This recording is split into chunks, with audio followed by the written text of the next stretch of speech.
મિત્રો PAN card બાબતે એક મહત્વનો મેસેજ આપને જણાવવા માંગુ છું।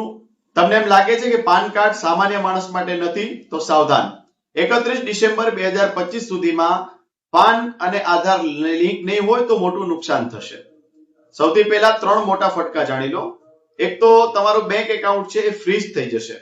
તમારી જ મહેનતની કમાણી તમે બેંક એકાઉન્ટમાંથી ઉપાડી નહીં શકો।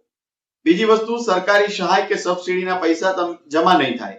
અને ત્રીજી વસ્તુ, ભવિષ્યમાં લોન કે સોનું ખરીદવું હશે। ટૂંકમાં પાન કાર્ડનો જે ઉપયોગ આપણે કરી શકીએ છીએ તે ઉપયોગ આપણે નહીં કરી શકીએ। ઘણા લોકો 1000 રૂપિયા બચાવવા નવું કાર્ડ કઢાવવાનું વિચારે છે।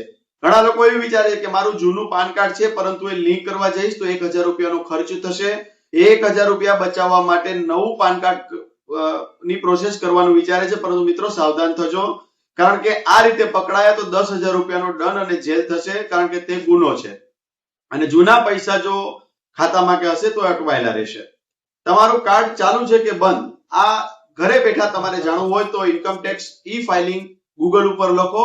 આ તમે લખશો એટલે એમાં લિંક આધાર સ્ટેટસ નું એક ઓપ્શન આવશે, એના પર ક્લિક કરશો।